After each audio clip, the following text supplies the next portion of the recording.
మాల, జై జై మాల, జై మాల, జై భీమ్, జై మాల.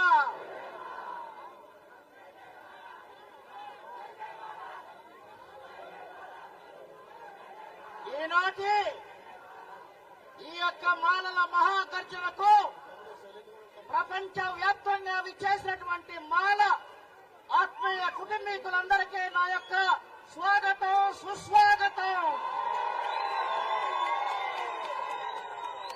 ఈ సభ చరిత్రలో సువర్ణ అధ్యాయం లిఖిస్తుందని మన బాబా సాహెబ్ అంబేద్కర్ గారి యొక్క సిద్ధాంతాలని అమలు చేయడానికి స్ఫూర్తినిస్తుందని చెప్పి నేను భావిస్తున్నాను.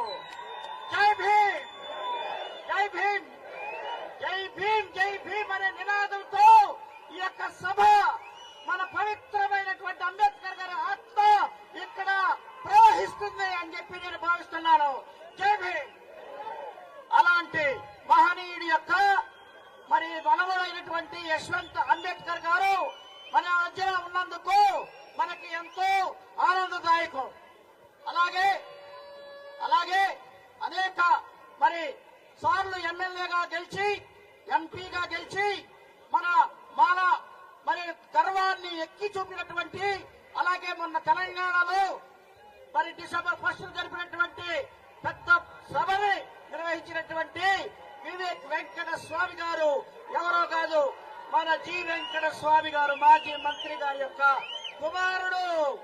ఆయన చేసినటువంటి గొప్ప సభ మనకి మంచి స్ఫూర్తినిచ్చింది. ఆయన మన మధ్యలో ఉండటందుకు మేము సంతోషిస్తున్నాం. అదేవిధంగా మరి మనకి ఆ సభకి ఎంతో సహకరించి క్రమశిక్షణతో నడిపినటువంటి